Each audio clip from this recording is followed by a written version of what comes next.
He was on auto now, his mind too numb to lead the way. That would change. The head games were about to start. He could already envision the boots coming for him. Stone was listening for the knock on the door.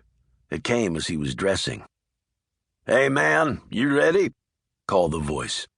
It shot through the thin plywood door like a cat's paw into a mouse hole. In answer, Stone smacked one hand hard against the ragged plank floor as he slipped on his shoes, shrugged into a frayed coat, tugged a John Deere cap low over his head, and put on his thick glasses. He ran a hand over the bristly gray beard he'd grown over the past 6 months, then opened the door and nodded at the short, squat man facing him. The fellow had a beer keg frame and a lazy right eye, along with teeth yellowed by too many Winstons and double-pop Maxwell House coffees. This was clearly not cafe latte land. The top of his head was covered by a Green Bay Packers knit cap. He wore faded farmer's bibs, dirty work boots, and a threadbare, grease-stained coat, along with an easy smile. "Cold one this morning," the man said, rubbing his chunky nose and slipping a lit cigarette from between his lips. "Tell me about it," Stone thought. "But it's supposed to warm up."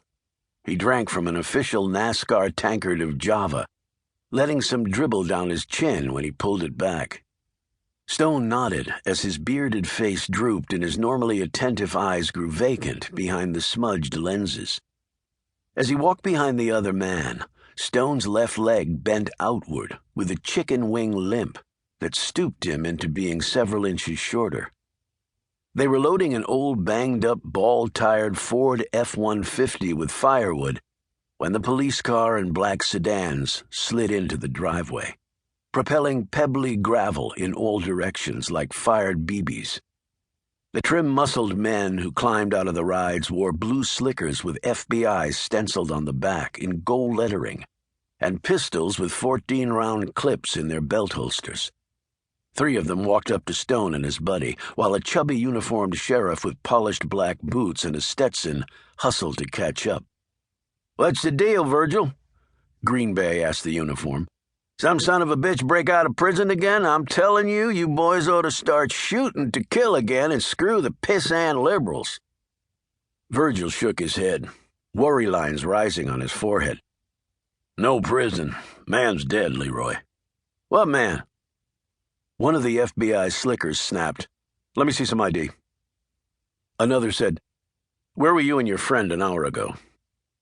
Leroy looked from one fibby to the next. Then he stared over at the uniform. "Virgil, what the hell's going on?" "Like I said, a man's dead. Important man. His name's—" With a slash of his hand, a slicker caught him off. "ID, now." Leroy quickly slid a thin wallet out of his bib's pocket and handed over his license. While one of the agents punched the number into a handheld computer he'd slipped from his windbreaker, another agent held out his hand to Stone. Stone didn't move.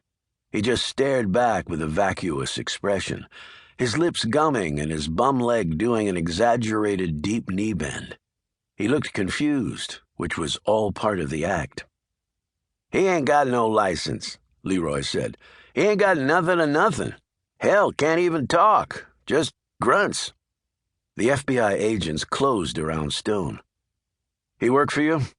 "Yes, sir. 4 months now. Good worker, strong back. Don't ask for much money. Room and board is all, really. But he got a bad leg and not too much upstairs. He's mostly what you call unemployable." The agents looked down at the protruding angle of Stone's leg, then back up at his bespectacled face and bushy beard. One of them asked, "What's your name?" Stone grunted and made several jerky motions with his hand, like he was showing off a bastardized martial art for the federal men.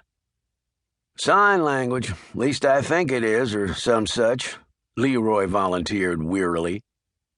"Don't know sign language myself, so's I don't know his real name. Just call him, 'Hey, man.' Then I show him what needs doing. That seems to work. It ain't like we're doing heart surgery up here, just throwing shit in a truck mostly."